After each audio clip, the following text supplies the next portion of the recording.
All right. Good evening, everybody. Thank you so much for being with us tonight. I'm Jeannie Braha, the Executive Director of Rock Creek Conservancy. We are the Friends group to Rock Creek Park and have a mission to restore Rock Creek and its parklands as a natural oasis for all people to appreciate and protect.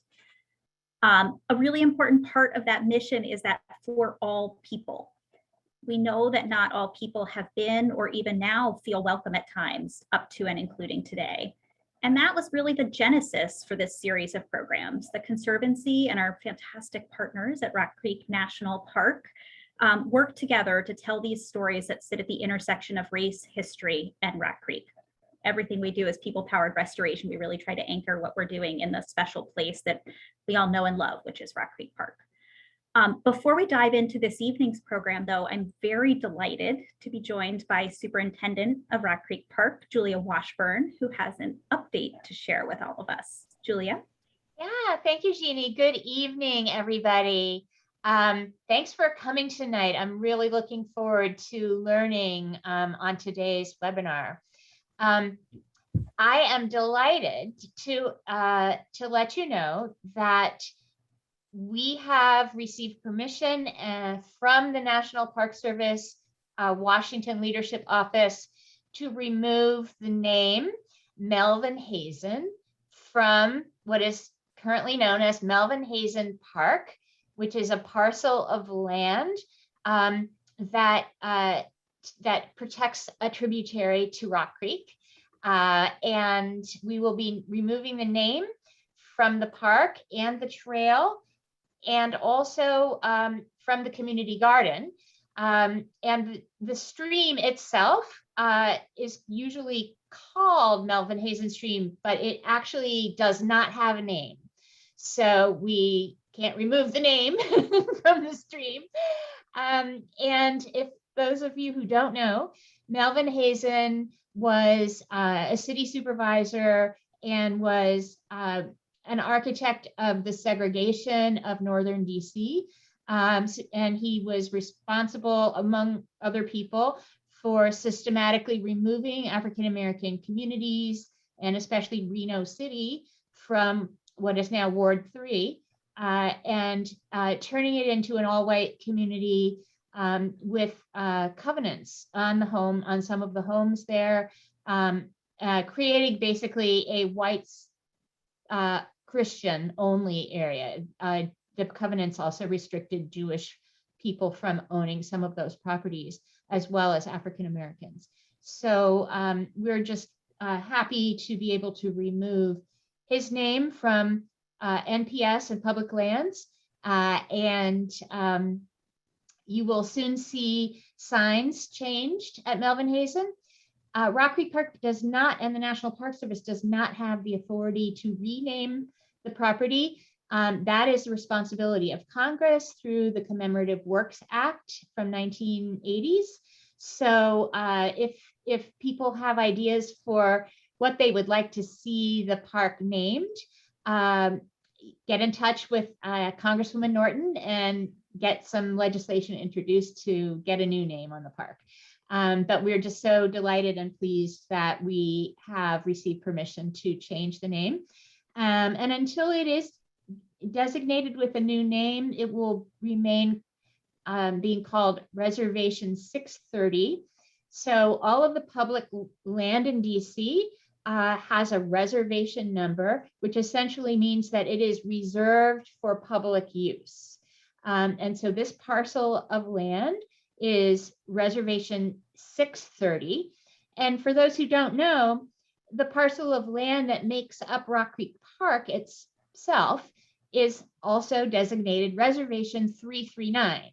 So all of our parks have numbers, and we'll just use 630 until such time as Congress renames or chooses to put a new name on the park. So, and I'm happy also and thankful that the Rock Creek Conservancy co-sponsored an event not too long ago, a webinar event just like this one, talking about Melvin Hazen and the history of Upper Northwest DC and his role in segregation. So I'm really glad that the Rock Creek Conservancy has also been an advocate for this name removal, and it took a village. So we're really happy. You know, Jeannie, we love the Rock Creek Conservancy's partnership. We love partnering with you, and we're grateful for everything that you do for justice, diversity, equity, and inclusion. I know that is a main value of Rock Creek Conservancy, and it is a main value of Rock Creek Park, and we're just so pleased and blessed to be working with you on that.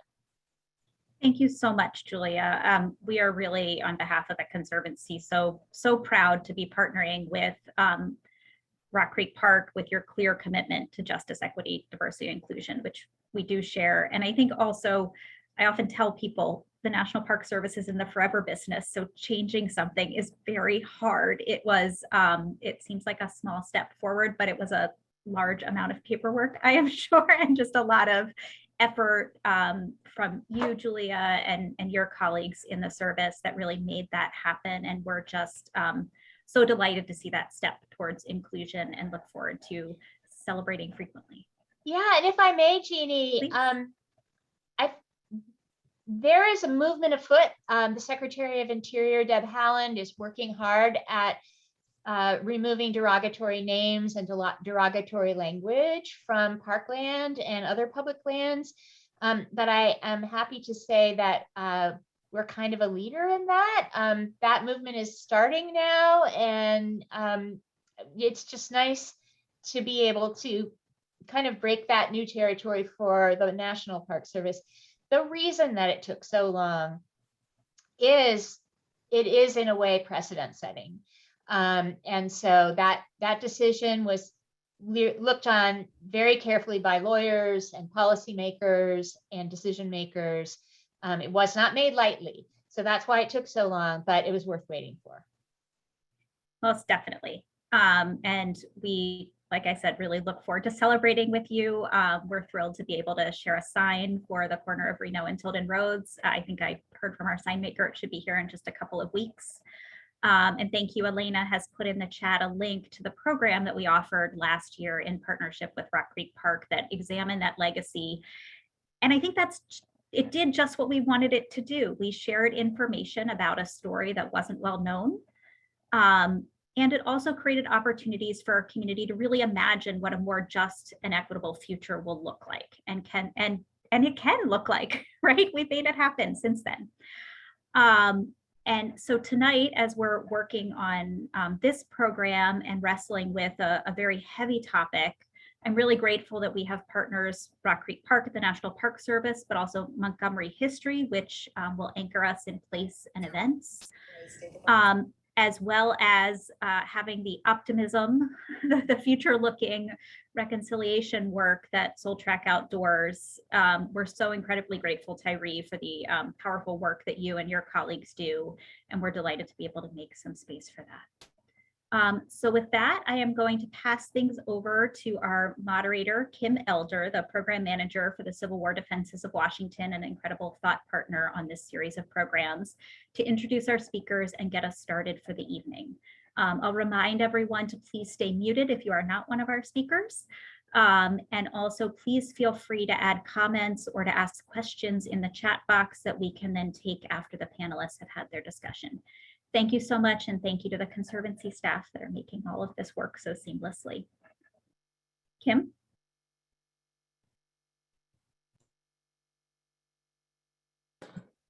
Thank you very much, Jeannie. And as Julia just noted, we too, again, want to say just thank you. It's the partnerships like the Rock Creek Conservancy that we're able to do the work that we do in the park with the support that we have. So again, thank you so very much.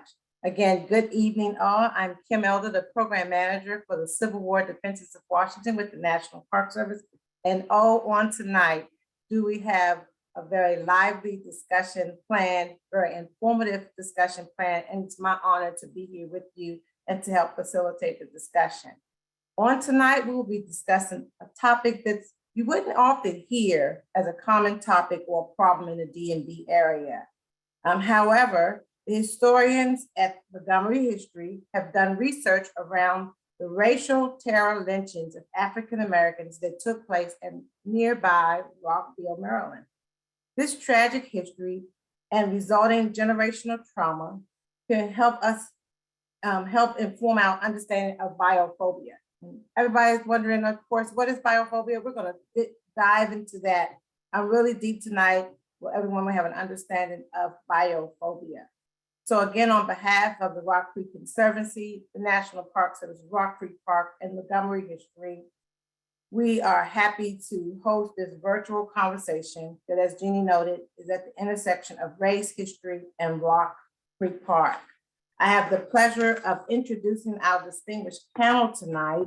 Again, we're in for a very good treat of just hearing about the history that Montgomery History has done and discussions around that. Our first speaker is Sarah Hedlund. Sarah Hedlund holds a Master's of Library and Information Science from the University of Maryland with a specialization in archives and digital curation. She joined the staff at Montgomery History as an archivist for the Montgomery County Archives, later adding the title of librarian and archivist. She has worked as a contract archivist for Ellis Conservation and the town of Glen Echo. And before that, she worked as a graduate assistant archivist for the University of Maryland and at the Archivist Center at the Smithsonian's National Museum of American History. We're looking forward to hearing from you tonight, Sarah. Our next panelist is Ralph Buglass. Ralph is a Montgomery County native and an avid history buff, and has taught at lifelong learning institutions associated with Johns Hopkins, American University, and Montgomery College. He speaks frequently to community groups, businesses, and other organizations, as well as national conferences. In 2020, with Peerless Rockville, he co-authored Images of America, Rockville, a pictorial history of the city's 250 years. A retired communications professional, Ralph is a graduate of Winston-Salem Churchill High School, again, a native of the area, and has a BA in American History from Cornell and an MA in journalism from American University. Again, Ralph, it's our pleasure to have you with us tonight. We also have as a third and one of four of our panelists tonight is Mr. Tyrhee Moore. Tyrhee is a mountaineer, an outdoor education advocate, born and raised in Southeast Washington, D.C. Tyrhee, I'm a native Ward 8 resident as well. Tyrhee is highly regarded outdoorsman whose climbs include Grand Teton, Mount Kilimanjaro, and the first all African-American climb of Denali. Tyrhee has garnered national attention for his unnerving bravery and bold leadership as a champion for increasing interest and advocacy among Black youth in outdoor spaces.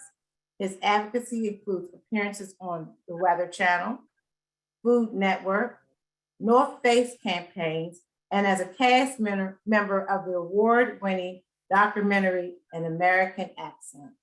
In November 2018, Tyrhee founded Trak Outdoors, a nonprofit organization that is connecting urban communities of color to our planet's green spaces. Again, we're looking forward to hearing from you tonight, Tyrhee. And fourth, and our final, but definitely not least, our fourth panelist is Mr. Mickey Fearn. Mr. Fearn has been a public servant and parks, recreation, and conservation professional for over 50 years. He has worked in the local, state, and national governments. Mickey is currently a professor of practice at North Carolina State University School of Natural Resources, teaching a class on diversity and equity in the fields of parks and recreation. Previously, Mickey served as the National Park Services Deputy Director, and was a longtime employee of the City of Seattle, where he held a variety of positions, including Director of Innovations, Executive Director of the Neighborhood Leadership Program, and Manager of Seattle's Race and Social Justice Initiative. Again, it is such an honor to have these four very distinguished panelists with us tonight.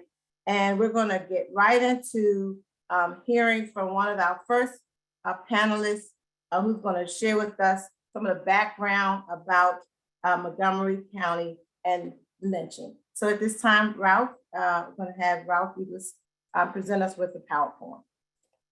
All right, I hope that you're seeing the beginning of the PowerPoint. I hope to set the stage for our discussion tonight. We're going back in time. The 3 documented lynchings that occurred in Montgomery County, just over the border from DC, occurred in the last part of the 19th century, the late 1800s.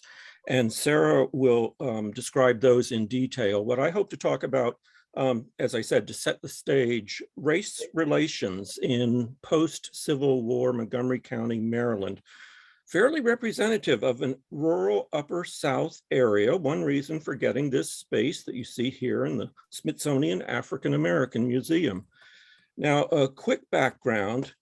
Maryland, of course, a southern state, south of the Mason-Dixon line, often benignly referred to as a border state, but its entanglement with slavery very deep. Maryland, of course, the birthplace of noted figures, Frederick Douglass, Harriet Tubman, and bringing us to Montgomery County, Josiah Henson. Here's a depiction of Josiah Henson as an enslaved boy, separated from his mother, bought and brought to Rockville, later escaped to Canada, published his autobiography. It was the inspiration for Harriet Beecher Stowe's anti-slavery novel, Uncle Tom's Cabin.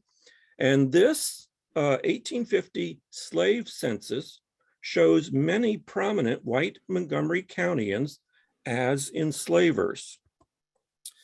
Now, a new state constitution adopted in November 1864 abolished slavery throughout the state, a little before the end of the Civil War and about a year before the 13th Amendment, making Maryland the only southern state to do so on its own.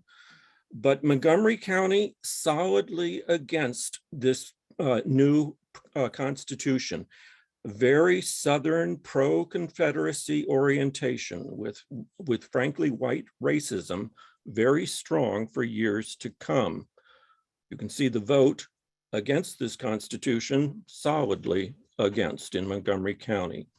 And then after the Civil War, the Freedmen's Bureau, the federal agency established to aid the newly emancipated, actually operated right here in Montgomery County. In its first report, it noted that the colored people as a general thing manifest a desire to avoid trouble with the white people and frequently submit to imposition through fear of gaining their ill will by complaining. Just dwell on that for a moment.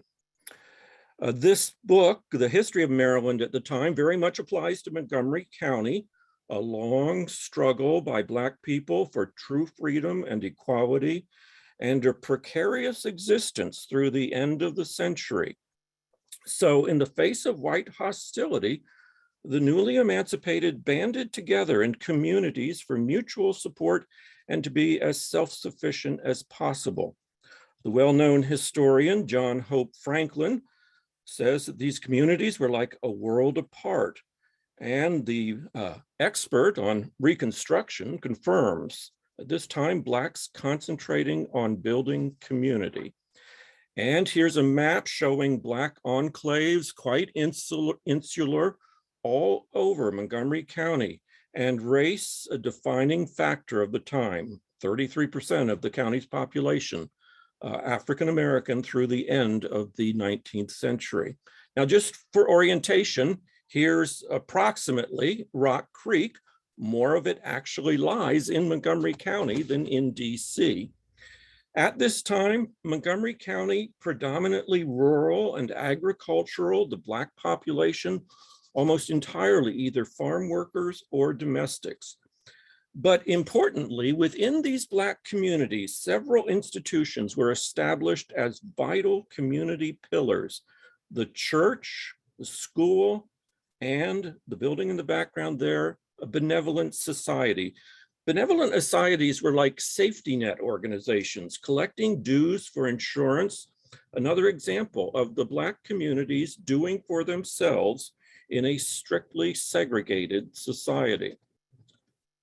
One well-documented community in Montgomery County was Sugarland, and this new book underscores that after the Civil War, focusing on community, and a very hard life amid white hostility.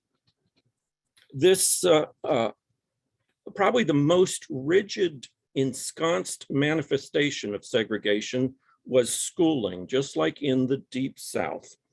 This shows the county school budget in the early 1900s. The budget's entirely separate, and you can see that the county was spending about 5 times as much on white students as Black students. And to underscore the fragility of Blacks' existence in the last half of the 19th century, voting rights, despite the 15th Amendment, very tenuous.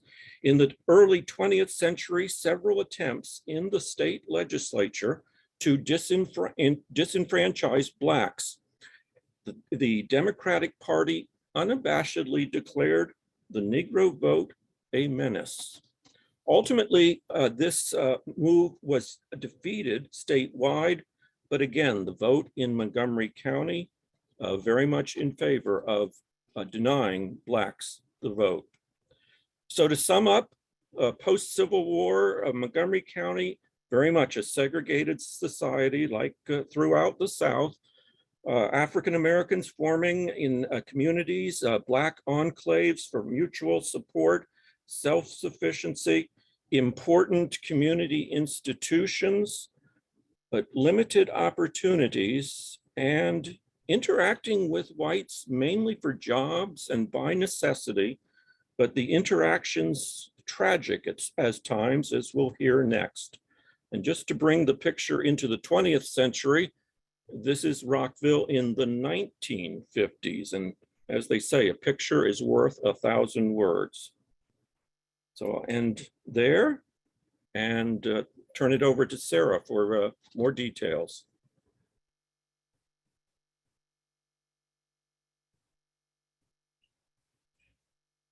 Thanks, Ralph. So within this racial and political climate that we've just outlined in Montgomery County in the late 19th century, conflict and violence definitely occurred, and most dramatically culminating in 3 documented instances of lynching. 2 in 1880 and another in 1896. So as we know, these acts of racial terrorism were happening all over the country, and they peaked during the 1890s in particular. But we're talking about these incidents that happened here in our community, casting a long shadow of fear and distrust among the local Black residents here and in the DC area for multiple generations. So I'm going to briefly talk about these documented incidents to give some more specific context to the trauma inflicted then here in our community. The 3 men were all Black and in their early 20s. Here are their names. George Peck, who lived near Bellsville, was killed in Poolesville in January of 1880. That same year, John Diggs Dorsey, possibly from DC, but working in Darnestown, was killed in July. And 16 years later, Sidney Randolph, an itinerant worker from Macon, Georgia, was killed after he was accused of a crime in Gaithersburg. Diggs Dorsey and Randolph were both murdered in Rockville after being removed from the county jail building, which was located near the courthouse in that city. In Randolph's case, the site of his lynching was chosen specifically, I believe, for its proximity to 2 different Rockville Black communities. And in all cases, the white men who carried out these murders did so as an act of racial terrorism, intended to send a message to the Black communities. Justice was not for them, and white supremacy was assumed and enforced. We start with the story of George Peck. On the morning of Saturday, January 10th, 1880, a local preacher claimed he had heard screams from a barn in Bellsville near his house. According to his story, he ran to the source of the cries and discovered George Peck forcing Ada Hayes into a straw pile against her will. The assumption was attempted rape. Peck and Hayes both worked for the same farmer, but Hayes was white. Their employer fetched the local constable and George Peck was arrested. Constable Miles took Peck back with him to Poolsville. Here's a map drawn in 1879, just a year earlier, of downtown Poolsville. Miles did not transport Peck to the jail building in Rockville that night for reasons that we do not understand. Instead, the constable decided to hold him overnight at the Oddfellows Hall. While an angry crowd of men started gathering in town, Miles took Peck outside with him across the street to this store owned by Walters. The crowd then burst in after someone fired a gunshot signal and removed Peck from Miles's custody. Reports say some of them were wearing masks, but most, quote, made no effort whatever to conceal their identity and were easily recognized, nearly all of them being residents of Bellsville. They forced a noose around Peck's neck and dragged him down the road near the Poolsville Presbyterian Church. And we know where that is because that church building is still standing today. They threw him over a post and rail fence across the street from the church. Then they tossed the rope over the low branch of a locust tree, hoisting George Peck 5 feet in the air and tying the end of the rope to the fence rail. Once he was thought to be dead, the mob dispersed. Gruesomely, his body was left hanging in full view of the townspeople and only 50 yards from the church until 9 or 10 the next morning, which was a Sunday. He was buried later in a field, but according to the Sun, within days, he was, quote, exhumed by the colored people and buried in their churchyard near the village.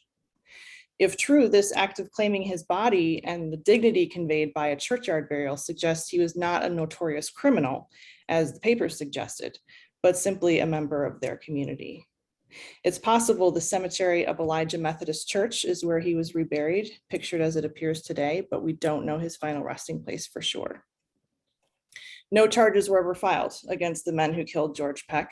A jury of inquest ruled that he had come to his death at the hands of parties unknown, and the case was considered closed.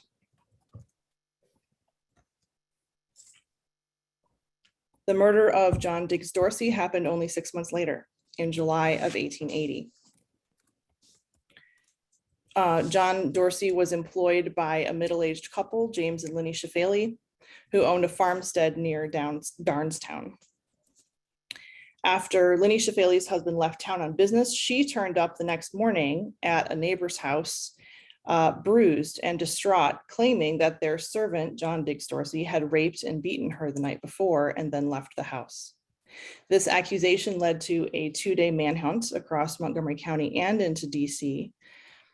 But on July 26, a farmer driving on the road to Sandy Spring recognized Diggs Dorsey and offered him a ride, tricking him into holding the wagon outside a store while he went in for rope and reinforcements. Those men he got tied Diggs Dorsey to the back of the wagon, and the farmer delivered him to the jail building in Rockville, where he was put in the custody of Sheriff John Kelchner. Kelchner tried to assemble a team of armed men to help him guard the jail from a lynch mob. But later that evening, the husband, James Shafaley, arrived with his friends around 3 in the morning and demanded entrance to the jail. And those armed men that Kelchner had assembled deserted the sheriff and joined those intent on a lynching. They forced the jail and removed Diggs Dorsey, marching him in shackles to a spot down Route 28 on West's farm, across from where Chestnut Lodge used to stand, just past the intersection of West Montgomery Avenue and Bullard Street today. And after enacting some typical lynch mob rituals, saying a prayer for their victim, attempting to get him to confess, and swearing each other to secrecy, they put a noose around his neck and hanged him until he was dead, leaving the body to be discovered in the morning. Again, a jury of inquest met at the spot and declared that his death was a result of violence by parties unknown to the jury, and the case was closed. He was buried in the cemetery for paupers and criminals on the grounds of the county poor farm, most of which were unmarked graves, and all of which are obliterated today by housing developments and highways. And lastly, we have the murder of Sidney Randolph, which occurred here in 1896, which was the same year as the Plessy v. Ferguson Supreme Court decision, which sanctified the Jim Crow segregation laws already sweeping across the country. This case begins with a strange attack on the Buxton family of Gaithersburg. An intruder entered their house early in the morning on May 25, 1896, and hit Lem Buxton, his wife Teenie, and their two daughters, Maud, age 16, and Sadie, age 7, in the heads with an axe while they were in their beds. The youngest child, Carol, was not harmed. The parents later said the assailant had been a tall Black man, but could give no further description. The family were all transferred to Garfield Hospital in Washington, but only the daughters were critically injured enough to require surgery. So based on the Buxton's description, 2 men were arrested on suspicion of attacking the family. One was Sidney Randolph, who just happened to be walking on the road that morning near a location where a local investigator claimed to have tracked footprints from the crime scene. Randolph, before that day, actually had never set foot in Montgomery County. He said he had walked up from Georgetown that morning looking for work. So his status at the time as a stranger and a vagrant, and the fact that he fit the description of tall Black man, catapulted him to #1 suspect in this case. The other man arrested was a local man named George Neal, who had recently returned to Gaithersburg from serving a sentence in the Maryland State Penitentiary. He was a suspect because of his criminal background, though Lem Buxton almost immediately said that Neal was not the attacker of the family. So both of these men remained in jail for the next 3 weeks, though they were actually removed to the Baltimore jail to prevent a lynching attempt here in Montgomery County. So meanwhile, the townspeople of Gaithersburg were immediately and thoroughly convinced that these 2 men were guilty of the crime, though both of them denied the charges and said they had nothing to do with it. Neither of them had any motive for that crime. And many key members of the community engaged over those weeks in manufacturing circumstantial evidence against the suspects and refused to cooperate with the professional detectives from DC and Baltimore who had been hired to investigate the case. The newspaper coverage of this case was constant and sensational for weeks.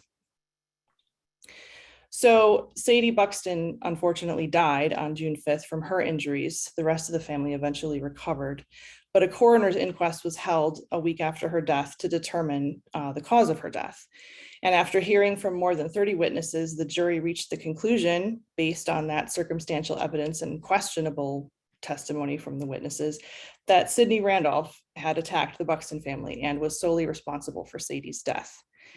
George Neal was released, and Randolph was to stay in jail for the next 6 months, awaiting the meeting of the grand jury in November, which would rule then on an official indictment against him.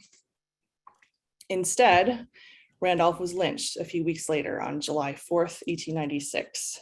In a well-planned attack, a group of men tricked the jailer into opening the door late at night, and they got the keys away from him, dragged Randolph from his cell, and drove him in a wagon out to Route 55 to a stand of trees on Anderson's farm, and hanged him there in unmistakable proximity to the Black communities of Hayti and Lincoln Park nearby.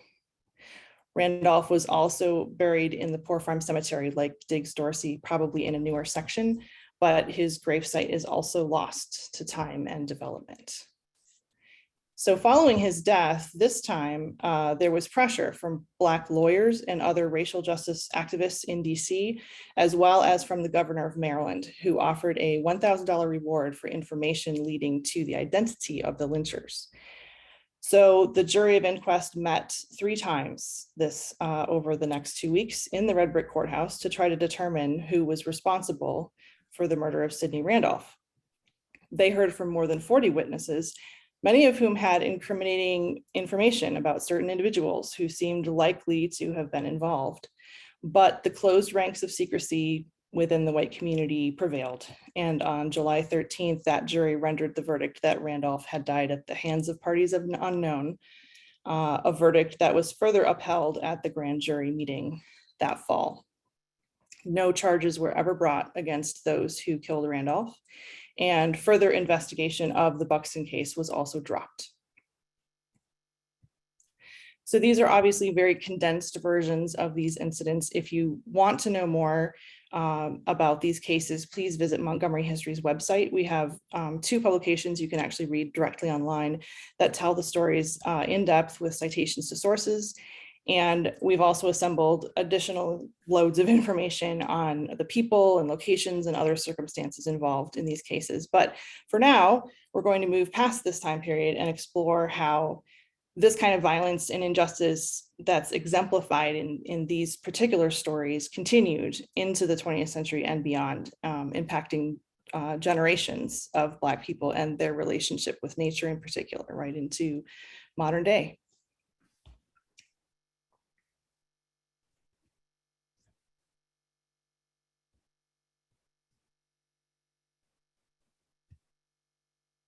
All right, so thank you, Sarah. We appreciate the presentation as well. We're going to now hear from another one of our panelists, Mickey Fearn, who will bring it into contact with contemporary modern day lynching. And so at this time, Mickey, your presentation should be brought up and you have the floor.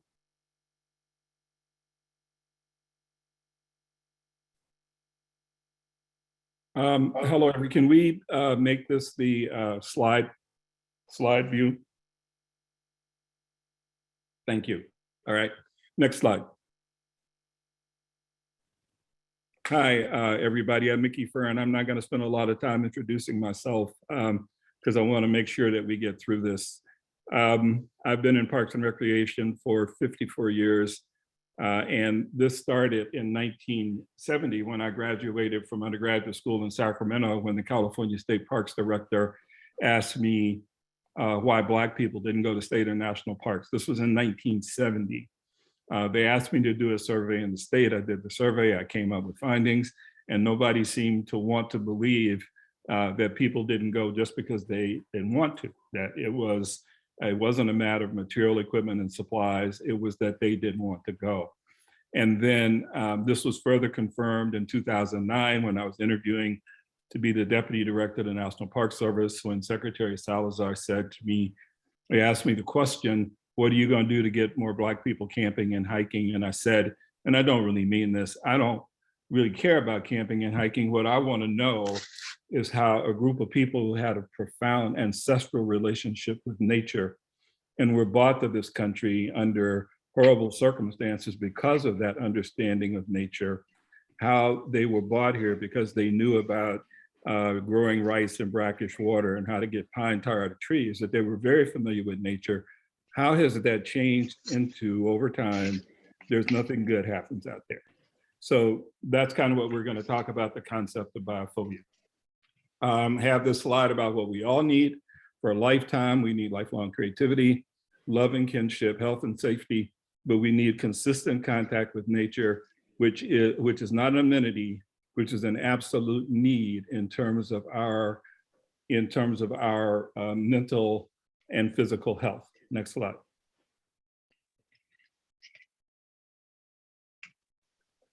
So the question I asked myself about Parks and Recreation and nature is, what is the most powerful contribution nature and Parks and Recreation can make to us being safe, healthy, unafraid, prosperous, literate, and living sustainably and powerfully in healthy, sustainable, and diverse communities? I believe that's the question that all government should be asking. How do we get all our citizens to be safe, healthy, and unafraid? And then how do our agencies, whether we're talking about conservation agencies or local parks and recreation agencies, what's the most powerful contribution we can make toward that end? Next slide.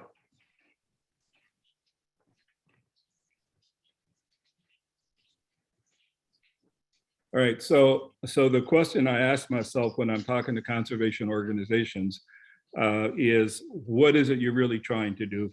Are we really trying to just expand the recreation inventory of Black people, or increase the number of Black people who are involved in stewardship or natural resource careers? Or are we trying to use nature to break cycles of racism and poverty that are both a cause and effect of the challenges we face? and eliminate environmental justices that are the primary cause of mortality and morbidity for Black residents. Next slide. So I'm going to give you some kind of perspective information and then get into the definition and cause of biophobia. But it's my belief that it's virtually impossible to fully acquiesce with nature if you're angry or afraid. That it's almost impossible to acquiesce with beauty and nature if you are angry and afraid. And you'll see I've got a picture of Rock Creek Park there. I grew up in DC. I grew up in Southeast DC. I think I first probably saw this bridge when I was 6 years old. But could I really appreciate the beauty of this if in fact there's anything in my life that's causing me to be angry or afraid? Can I appreciate beauty and nature if there's anything in my life that's creating anger and fear? Next slide. So what is biophilia? And this is a definition created by E.O. Wilson, or it wasn't created, it was popularized by E.O. Wilson. Biophobia describes the human drive to connect with nature and other living things. Nature's power for humanity can influence our mental health, our hobbies, our travels, our homes, and workplaces, and everything else in our life. Next slide. What is biophobia? Biophobia is a fear of nature or certain elements of nature. We are typically universally afraid of snakes, spiders, enclosed spaces, loud noises, blood. It's something that we tend to be globally, universally afraid of. So like biophobia has evolutionary roots. Learning which animals and plants were harmful or poisonous protected our ancestors and conferred a higher likelihood of survival. As a species, we continue to fear certain animals or plants, even it's unlikely that we will encounter them in our urban world. So biophilia is an inherent love of nature. Biophobia is a fear of nature. Next slide. That fear of nature can come from several sources, actual experiences that people have had. I grew up in segregation. I was born in Tennessee. I spent 66 until 1966 living in segregation and was around these kinds of things. So I've had some actual experiences with this. I've had things that people have told me about this that have created folklore. Sometimes we get our opinions about this vicariously, looking at media or people relating their experiences. Certainly, what we see right now is there are more kids, young people of any race that are suffering from biophobia than ever. And some people have alleged that the fact that when you see young people in movies go out, when they go out into nature, they die. And so media is what creates a certain attitude about it. And then there's some things we just make up about nature. I mean, some things that we don't have any idea what it is, but it's uncertain, so we just make up things about it. So biophilia is created by actual experiences, folklore, vicarious experiences, or fantasized experience. Next slide. So these are the things that, for me, created biophobia. When I was at I went up to Duke University and somebody asked me if I had come up with any kind of solution for this issue. And I said, well, the first thing we have to do is we have to diagnose the problem correctly. So these are the things that I've come up with. It's my list. You may take from this list, you may add to this list. But first of all, a violent separation from a homeland in which you were at one with nature. The Middle Passage across the ocean has contributed to and it seems like it's a long time ago, but it's contributed to the fear of nature and fear of water. Slavery, forced labor, brutal living conditions, destruction of cultural and social systems, which could be called severe bloodline disruptions, both for Native Americans. White people in America not only wanted to be able to use them and take their land, but they wanted to take away their culture. So that's called severe bloodline disruption. Rural racial violence, forced labor, Jim Crow. Next slide, please. The Great Northern Migration, when people started moving north, urbanization, because as Black people moved north, they had to move into cities. And when they moved into cities, they had to move into the poorest part of cities, where in fact there was no nature. redlining, which forced Black people to live in certain kinds of situations. Recreation and cultural choices shaped by socioeconomics and their indigenous social and physical environment. In other words, all of this history and all of these stories and then the reality of the urban environment created a situation where our recreation inventories largely emerged from poor Black environments. The development of urban interests and reductionism, that we reduce our recreation inventories to things that are familiar to us. Very rarely do we get involved in things that we haven't done before. The emergence of Black urban culture.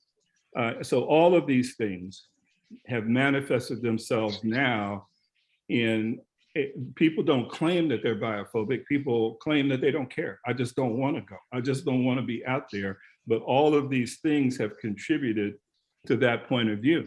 All of these things manifest themselves in indifference as it relates to certain recreation and lifestyle story. The transformation of oral stories from nature about love of nature to fear of nature, and the fact that nothing good goes on out there, so there's no reason to go.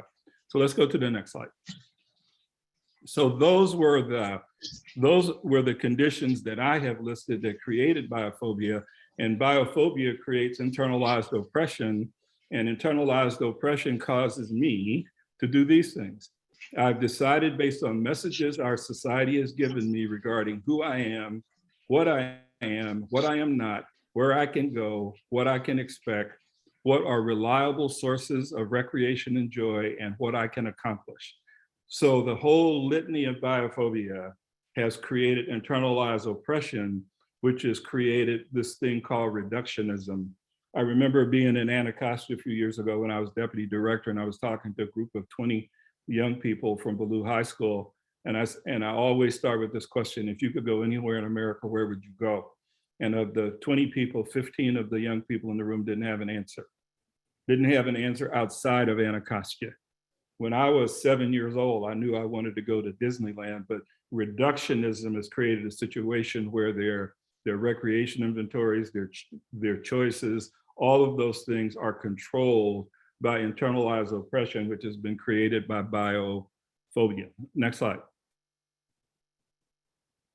Okay, so, and I've been studying this a lot lately. What I know is that every choice you make about your free time is based on something called a recalculation of return on investment. For the amount of time, energy, and money I have, what's the most I'm going to get out of this recreation experiences? When white people want to solve this problem, they want to think it's a financial problem. They want to think it's a transportation problem. They want to think it's a material and equipment and supplies problem. But my wife and I, and she was vice president of marketing at Clorox, lived in Oakland for 8 years. And Yosemite is just 4 hours away, and we never got there. And we never got there because we could not make the right calculation of return on investment. For the amount of time, money, and energy we're going to put into this, what are we going to get out of it? And we couldn't make that calculation until I went. And then I saw for myself what I could get out of it. And then I was able to share it with other people. Additional considerations in terms of calculating return on investment are the characteristics of ancestral environment, perceptions of the safety of wilderness, biophobia, historical relationships with government, and current living environment and circumstances. So I'm going to finish with this story. I met John Jarvis, who hired me to be the deputy director of the National Park Service when he was the superintendent of Mount Rainier.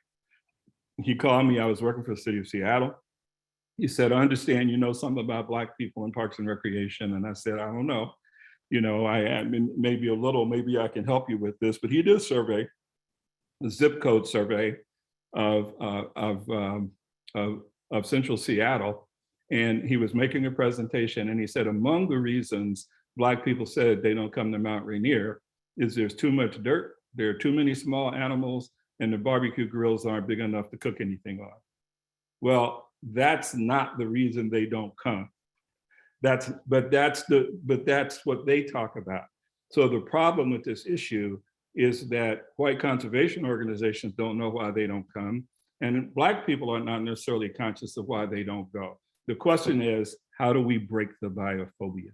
The biophobia is rigid, but it's very easily broken. We've worked with junior high school kids in the city of Raleigh, where we got them involved in a program in nature. And the first day they were terrified. The first day out in nature, they were terrified. By the end of the week, the biophobia was gone. So biophobia is very rigid, but it is also easily broken. And so, but those are the things we need to start talking about. So thank you very much. Thank you. Thank you very much to all of the panelists who provided some guidance and context to really going. And I do want to note that we're going to definitely hear from Tyrhee, because we're going to talk about how do we go forward? What are we doing to help break some of these systemic things that have been happening for many, many, many years. We talked a great deal about a lot tonight, but I really want to just go right in and dive in to discussion. And I'm going to ask that any of the panelists who want to take on these questions, take them on. But let's talk about lynching and the contemporary context of lynching. So we heard from Sarah about the 3 instances. We heard from Ralph about what happened in Rockville and what happened in Montgomery County in terms of lynching, the contemporary lynching. Are they still happening? And so maybe we need to differentiate between the textbook lynchings that we've read about, we've heard about, we have documented history of what happened in Montgomery County versus the modern day lynchings and the balance that's taking place with African Americans. Just in 2020, I'm thinking Breonna Taylor, I'm thinking Ahmaud Arbery, I'm thinking George Floyd. We could go on and on and on, but does anyone want to take on that question as it relates to textbook lynching and the history that Montgomery History has done versus the modern day balance and modern day lynchings that we're seeing every single day?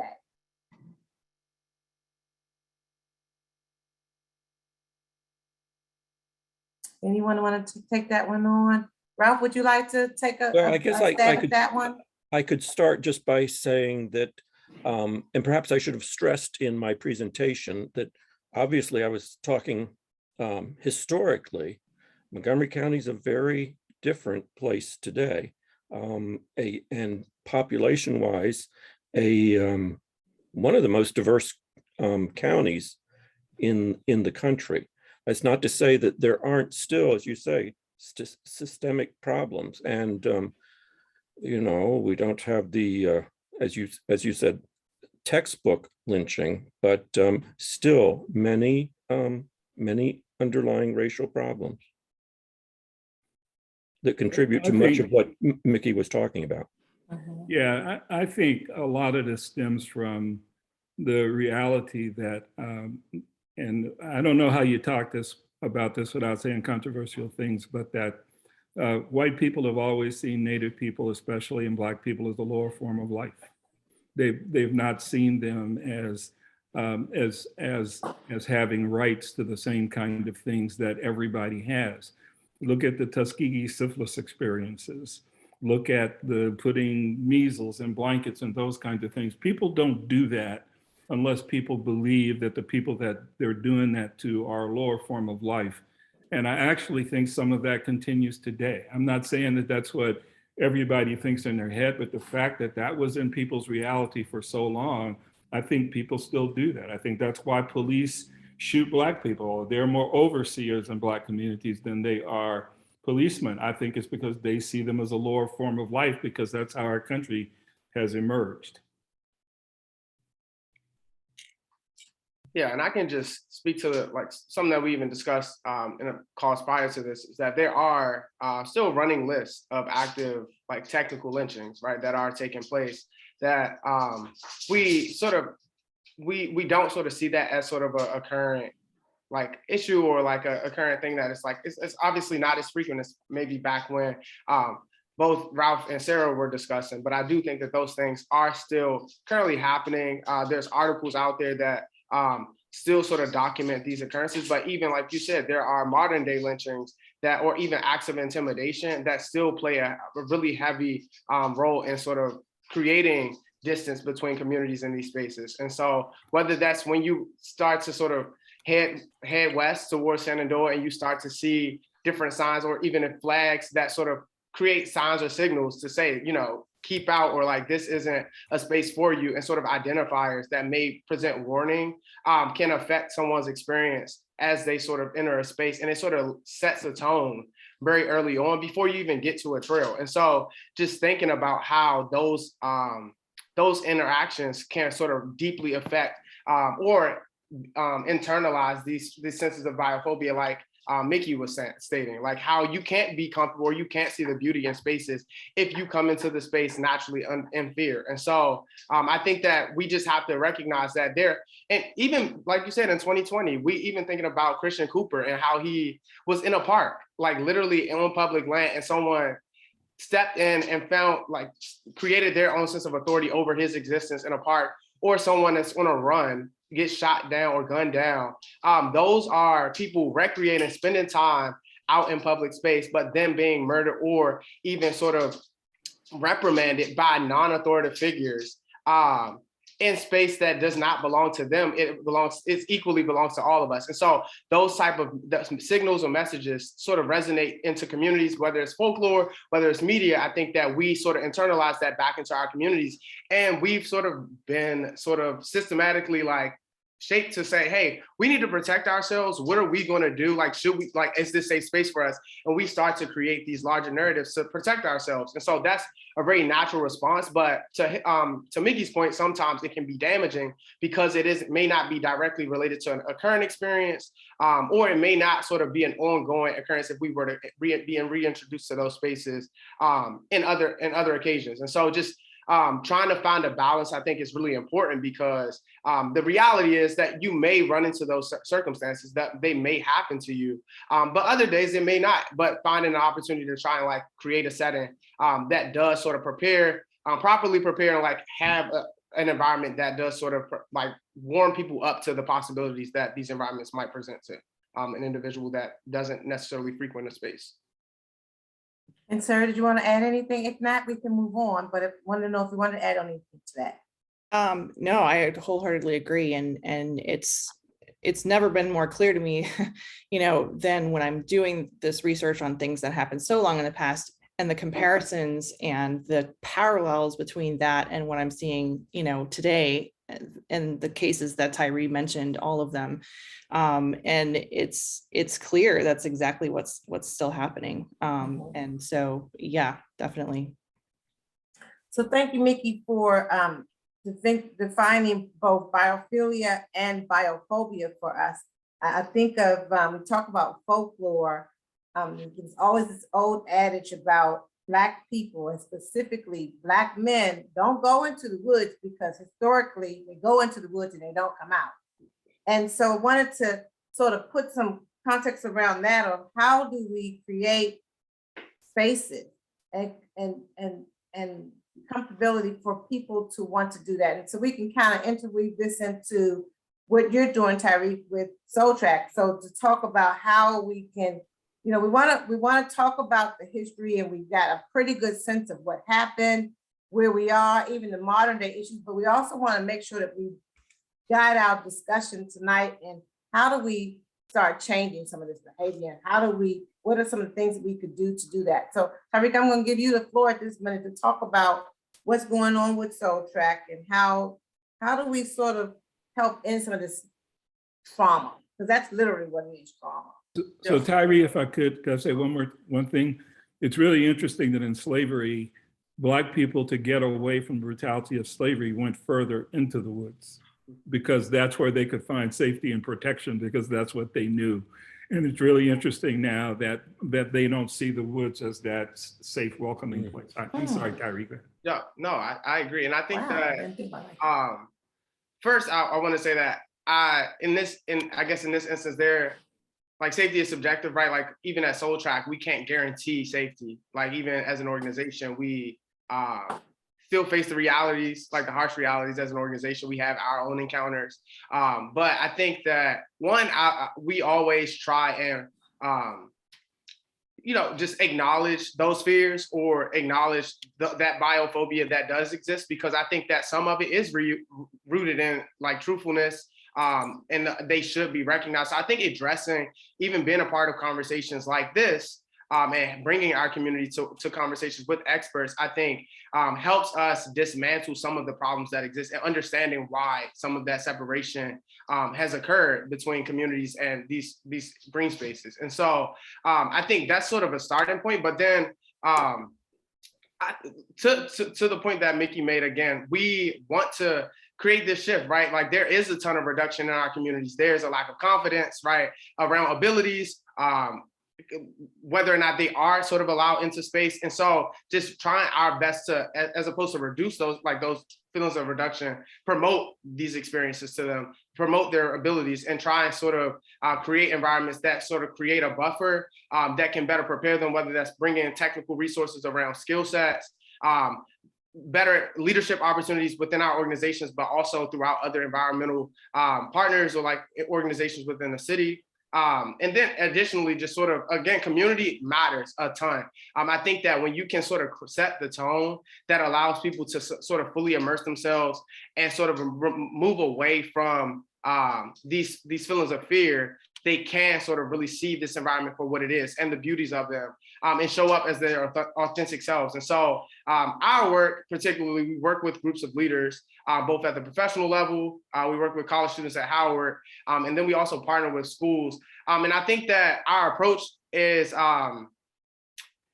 very intentional, right? I think that I've worked in the outdoor field for most of my profession, and I did that as an individual and felt what the effects of alienation and being very isolated in a space does, and how it affects my ability to sort of perform at my maximum capacity. And so we've really sort of honed in on these cohorts of leaders, because I think that when you have a sense of allegiance around you that can sort of really promote and empower your abilities, and work together in a space that where you're completely outnumbered, you are able to fully, you're welcome to show up. And I think that that's sort of our biggest thing, is just like, how can we get as many people involved in these spaces as possible to really sort of execute the things that we want to see in our communities. And so, like I said, at these different levels that we work with, it's important that we sort of bring in the proper technical learning. So whether that's wilderness training, wilderness medicine training, whether it's technical skills like belaying and like rock climbing skills,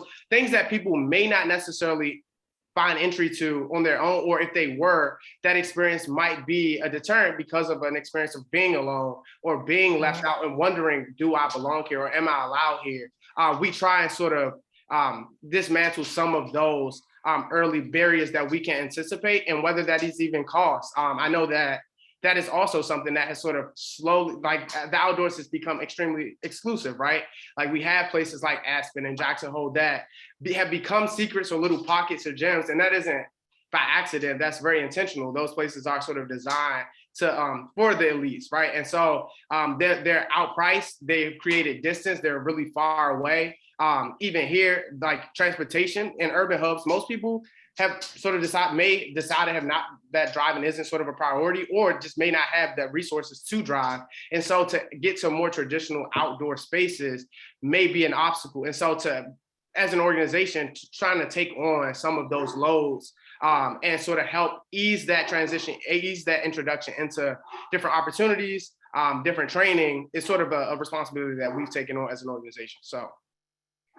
Tyrhee, that was pretty loaded. You answered a couple of the questions we have. So how do we create these safe spaces? Yeah. And how do we introduce, again, the youth? You've answered a number of those, and we're seeing all the comments and the questions in the chat. We're going to answer, we're going to get to a few of those, and we see some of the recommendations. So we thank you all for your engagement in this discussion. I want to just kind of turn it back around a little bit. How does the experience, Mickey, would you like to take on? You talked about DC, and how did this experience look different for people in DC at that time? So the times that we're talking about for Montgomery County, where we referenced the history there, how was it different for DC at that time, or was it different for DC residents, and people that lived in the city versus an outskirts of the city? Mickey, you're on mute. We know you've got a whole lot to tell us. Yeah, it was a little different for me, because I grew up in a very privileged situation. Eventually, both of my parents got PhDs, and they were into learning and discovery and doing a whole bunch of different things. So I went to Rock Creek Park the first time when I was 5 years old. And I remember going when I was 7 to see some weird thing called Dancing Waters. But my parents wanted to expose us to everything. They made us go to plays and ballet and opera because I thought they understood that our understanding of the ecosystem and the cultural universe would cause us as young people to be more successful if in fact we had that stuff.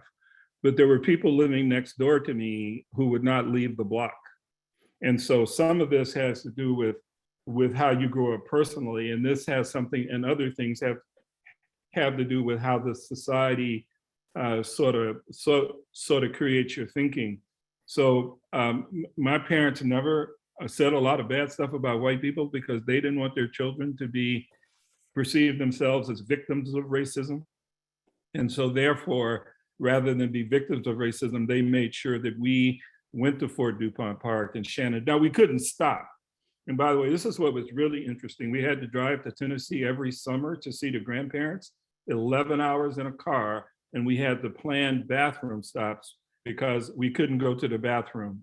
And we could go through the parks, but we wouldn't go in the parks because we were afraid of that kind of thing. So, but it wasn't like they talked about it a lot to make us terrified, but we knew what the rules were. And the rules were, you stay in your place. And Kym, if I could just add about differences between Montgomery County and DC. In some ways different. DC, of course, right after the Civil War, huge increase in the African-American population. Some segregation, it was quite mixed. You know, the streetcars by and large not segregated, unlike in the Deep South. Libraries open to all. That said, though, parks at sometimes had hours for white people and hours for Black people, and so some ways similar, some ways very different. Especially it being an urban environment too, with fewer opportunities to get out in nature. Other than maybe Rock Creek, and Rock Creek sort of the traditional borderline of DC. Yeah. Anyone else want to add anything in regards to DC versus Montgomery County and how things may just been a little slightly different? I mean, that sort of trauma, that balance is, no matter where you go, it's no different. But I was just wondering if anyone wanted to add anything additional to that. I showed a bunch of books, and there is also a marvelous book about DC. It's titled "Just Another Southern City." It's mostly about Mary Church Terrell and leading efforts against segregated lunch counters in restaurants. All right. And even though DC was integrated, there was no integration between the population. There was no, I went to Anacostia High School for a little while. There was no interaction, with the exception of sports, between Black people and white people. So even though DC was integrated, it was still fairly rigidly segregated. When I moved in the neighborhood that I moved in, after about 2 months, all the white people in the neighborhood were gone. That's that block busting thing that they used to talk about. Just moved out. Yeah. So then how does this history of lynching, how does it create the legacy that we're still grappling with today? So Mickey, you sort of talked about that. I know you got your mouth full now, just ask that question. But you sort of talked about the history and how we're still kind of grappling with that. Have you want to add to that? How you seeing, you're working with young people, how do you see this sort of history continue, even with children that never even had to deal with this? I mean, and don't really know the history of segregated DC, don't know the history of the lynching. They see what we see on TV today, but how are we still grappling with that today with the young people that you see and work with? Well, this is how it plays out for me personally. When I was deputy director, they invited me down to Southeast, and we took a raft trip down the Chattahoochee River. It was David Vella, who was the regional director, and all the people from Atlanta, and everybody's having a great time. And I'm going on this raft through these woods, and all I can think about is the number of Black people who got lynched in these woods. You understand what I said earlier about anger or fear will not let you acquiesce with nature or beauty? Everybody else is having a great time. It's a sunny day. They're looking at the trees there, and all I can think about, based on the fact that I grew up in that space, of all the Black people that are lynched from those trees. And if that's on my mind, why would I go to that kind of place? And I think we haven't done enough to change that kind of thinking. But I think the kind of work that Tyrhee does is important. And what you find out is, in order for anybody to incorporate a new experience into their recreation inventory, it takes 4 positive experiences with it. The first time you do it, you don't go out there and say, I'm coming back here, I'm gonna do this again, because it's awkward, it's weird, you don't know what it is, you know what the sounds are, you don't know what you're seeing. The second time, you learn more about the ecosystem, so you're less afraid. And by the 4th time, theoretically, you can acquiesce with all elements of the ecosystem. But the organizations that do this, and I just want to say this, and I'm going to make sure I'm not talking too much. When I left the National Park Service, the Secretary of Interior called me up and said, Mickey, how come our equity stuff isn't working? And I said, well, I'm leaving next week, so I guess I can be as honest as I can. I think that white people think that Black people want to be white people, and that unless we find ways to use nature to break cycles of racism and poverty, it's going to limit the amount of interest that people of color have in it. But that thing about white people thinking that Black people want to be white people and giving us white people opportunities to get close to something like nature just doesn't work. It has to be within your own community. And that's a great way to segue into some of the discussions that I've been seeing in the chat. We want to take a minute to answer any questions, and I'll turn to the Rock Creek Conservancy staff at this point to maybe address some of the questions that have come up or posed to our panelists from the chat at this time. So Alana? Oh, gotcha. Thank you. All right. Well, first of all, panelists, you're not done, but thank you so much for all that you've contributed already. And really thank you to all of you who are participating out there. The chat is a rich and many splendored thing at the moment. And we're not gonna be able to catch all of the questions that are in there, but one that has popped up a number of times is maybe about the types of experiences that can provide those first positive experiences you mentioned, Mickey. There was some questions about the role of scouting groups. Obviously, Tyrhee has talked about Soul Trak Outdoors, but also there was specifically a question about the role of educational experiences and workforce development core type experiences and how they might factor into shifting the dynamic here.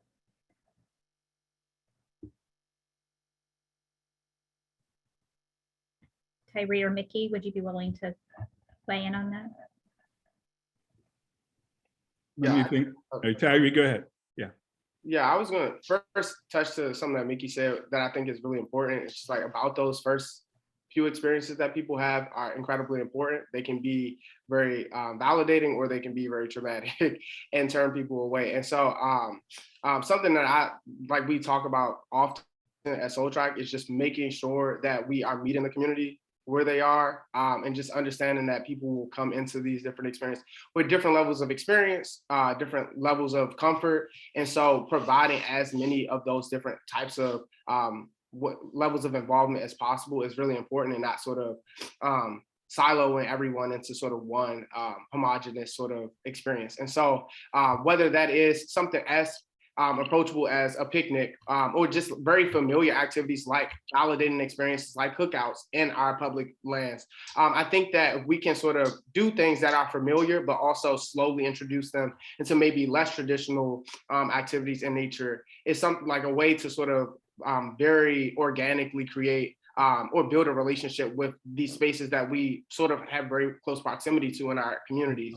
But also one thing I was thinking about is just also how those experiences, what they look like, and how we're validated by these experiences as well. And so that's another really important thing for me is representative leadership, and just making sure that when you are going out into these spaces, that there is very identifiable points of connections or reflection for those participants. Because although I think that it is important to have experts or folks who have spent a lot of time in spaces, just remembering that, you know, some of that can still be very triggering if there are white leaders bringing groups of Black people into the woods. That still can sort of still be a little just, it can still come off pretty distant or just just hard to sort of really reconcile with the groups that we're working with, because in a lot of ways they still cannot fully see themselves there, but instead being toured through spaces as a visitor or as a guest, and nothing permanent. And so I think that in addition to that, it's just like it's important to sort of create spaces where there are leaders that can sort of recreate these experiences for others, that can validate and sort of create these new experiences that can be sort of transformative into the communities that come behind them. So, and that's not to say that white people can't do it. yeah, for sure. It takes a very special kind of white person to do it. It takes a person who doesn't deal with the sort of unconscious narcissism that comes with white about feeling normal and those kinds of things. The National Park Service, when I got there, I thought was making two mistakes.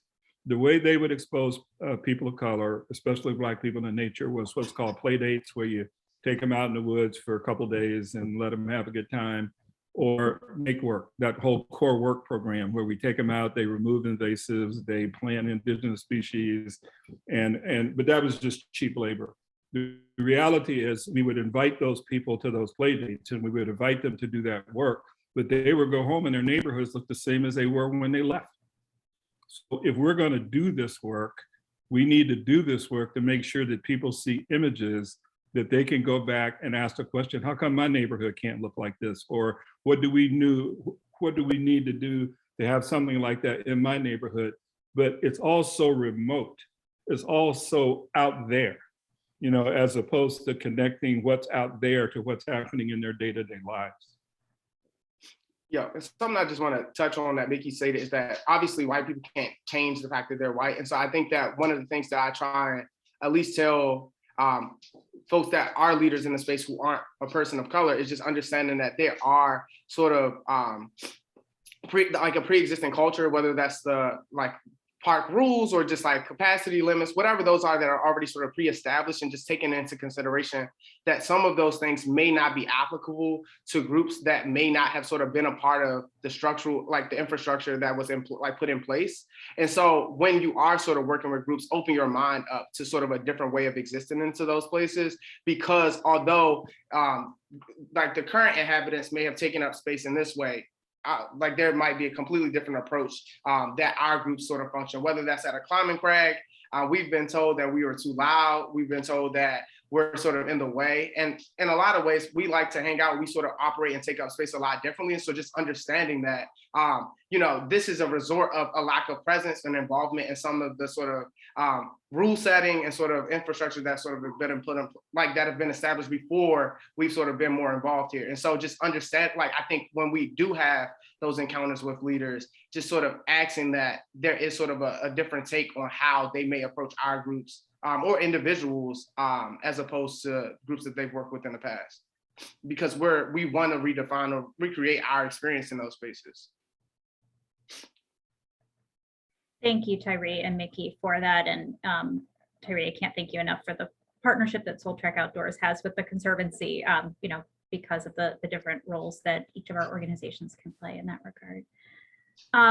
Maybe this is a question for Mickey. Mickey, there were a few comments and questions, if you will, about how having police near and connected to public lands affects Black people's experience of those places. There were a few comments about, you know, there's always a police car at the head of this trail. There were some more general questions about, you know, whether or not that inhibits participation. Yeah. Well, I think anything that makes you feel self-conscious or afraid or angry detracts from your ability to really enjoy the experience that you're in. And that depends on whether you see police in the protect and serve category, or you see police in the overseer category. And, but personally, I've heard about people who've had bad experiences with National Park Rangers, but I've never had one. I mean, I've never had that kind of bad experience, but I know that if that kind of thing gets started, it escalates quickly because we go to race so fast. So the policeman is there, we see the police, there's certain things we associate with police, certain things police associate with us, and all the racist associations have an impact on the experience that you're going to have. So the question is, how do we break out of that? How do we break out of letting those expectations not let us be in the moment? How do we not invite things to happen, either as a law enforcement officer or as a user of the facility? But I think that this whole thing is really about building community. I made a list the other day of when I'm proudest to be in America, and I'm proudest to be an American. And it's when we serve together, when we eat together, when we solve problems together, when we play together, when we go on hikes together, because then we're not caricatures to each other, we become real people, right? Otherwise, our views of each other are based on media and the things we've experienced vicariously. But so I think, and Cash is Cash at Great Smokies has just done this series of hikes called healing hikes that are about diversity, right? And they're so good that the National Park Service is insisting that people all over the Park Service do them, because you bring people to nature, and the beauty of nature and the ecosystem helps to heal people and to bring people together. So I think the content of what we do can overcome some of that other stuff. Thanks, I appreciate that. Kym, do you think we have time for one more question? Okay. Yes, we do. All right. There was a question about whether anyone can speak to if, and I think perhaps this is because of the two men on our panel, and we love you dearly, but if you can speak to if there's a difference in the experience of Black women in parks and other public lands. I'll say this, that it seems to me that Black women are more interested in getting engaged with nature than Black men are. I'm just going to say that and leave it there. And there's a woman on the panel who wants to respond to that. Go ahead. Right, I didn't want to take over as moderator, but I would be interested in what Kym might have to say. So that's interesting. I tend to agree with Mickey that we have as African-American women and women of color, we have, well, one, we want to ensure that our children, so I'm going to speak for me personally. We want to ensure that our children have that opportunity. So sometimes we'll dispel some of the myths that we've heard because we want to expose our children. So I agree with Mickey that African-American women will probably, and women of color will probably be more likely to embrace the history, take that tour that Cassius has, take that trip, encourage our husbands to come on, let's get in the car and let's go to the park for the sake of our children. So breaking that sort of stereotype of we don't go, but we want to ensure that our children are exposed. And speaking of children, I've already shared with Jeannie, I've got a family emergency with one of my adult children who's not in town, who's calling. So I've got to jump off this call, but it's been my pleasure to work with each of you all. I may be able to join back on, but I've got to deal with this. And so I appreciate you all and good night. Thank you, Kym. Thank you, Good night, Kym. Kym, thank you. Thank you. Does anyone else want to answer that question quickly before we wrap up? We are 3 minutes out from the end of this program. I can't speak directly to it, for obvious reasons, but I do know that pretty much 80% of our organization is made up of women, which I've been trying to figure out exactly why. But I do think that they sort of really embrace community extremely well, and they create a really strong sense of community. And I think that sort of has been my sort of reasoning for it, is just like they really appreciate the sort of a community that's sort of come out of an organization like Soul Trak. So. Well, and so we're all on this lifelong search for identity, kinship, and significance and purpose. And I think as I was growing up, sports was way more important than nature was. as a Black man in terms of my identity. Even though I wasn't all that good at it, it was still where you got your status in my community. And women weren't necessarily that way, but we're noticing in Raleigh that women are outliving their husbands, and the recreation experience of Black older people is socializing and eating and visiting. That's what it is. And then the husbands die, and then the women start going out into nature. They start walking. They start to have groups of women with dead husbands who have just started to get her. So somehow we got to get those husbands out of that athletic sports spectator thing into actually being involved. But I think it speaks to, it takes all groups, it takes all genders, it takes all races. Yeah. Excellent. Well, I think it's probably fitting that we end with, maybe even more questions than the many wonderful answers that you've all shared with us, because we do have many more of these programs to come. And lots of great ideas for topics here. I do want to thank all of the participants. Your comments and your questions in the chat were just fantastic. We will be sharing the resources that either you requested or have been shared in the chat or verbally this evening, as well as a recording of this program tomorrow via email. So check your spam folders if you don't see it, or check the Conservancy website. I want to give my deep appreciation and thanks to the really fantastic panelists here, Sarah, Ralph, Tyrhee, and Mickey. I'm incredibly grateful for your sharing your wisdom, your insights, your ideas, and a little bit of inspiration. So thank you all. Tyrhee, do you want to spotlight the program that Trak Outdoors has coming up this weekend and let people know where they can find information about that? You're gonna have to come off mute to do that, though. Yeah, I can share it in the chat, but we have a cleanup service event this Saturday at Marvin Gaye Park in Southeast. Wonderful. And of course, I think someone asked a question that we didn't get to about resources for organizations like Trak. I'm sure Tyrhee would be happy as executive director to share information about how you can support organizations like Trak. I want to thank our partners at Rock Creek Park, Kym and Absentia, Julia, for starting us off with such wonderful news, but also hope for the future. I know many of our Conservancy board members are here with us this evening, as well as some of the other partners to Rock Creek Park. There are too many people to thank, but it really is, I think we've heard this evening that the work ahead of us is both individual, the way you greet someone on the trail or see someone as you pass by in the park. But there's also a lot of work to be done at the systems level. And as Julia and her team showed with the Melvin Hazen Reservation 630 designation, it can be done.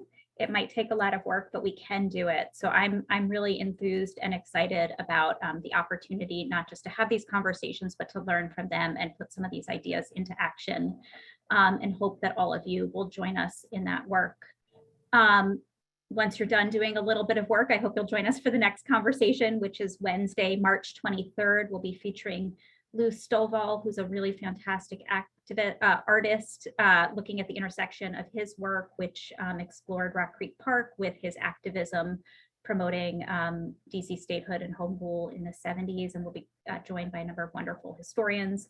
And then really picking up some of the themes from this program in April, I think it's Thursday, April 21st, we'll have a program about the Black cemeteries that are in or adjacent to Rock Creek Park. And I think that will be a really explicit discussion of, who does have humanity, as we discussed this evening, and how can we reconcile that and do right by those places and those people as we move forward into the future. Jeannie, just a quick thank you to the Conservancy from Montgomery History for reaching out to us to be part of this program. I think I speak for Sarah, certainly for myself, saying it's been a real honor to be on panel with Mickey and Tyrhee. Yeah, it's been great. It's always, perspective is always changing and evolving. It's very helpful.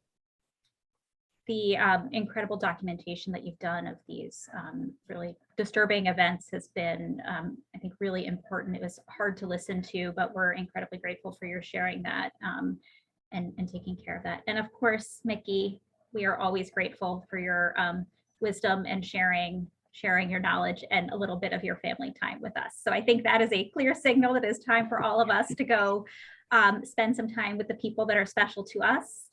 And I hope to see all of you on the trails of Rock Creek Park in the near future.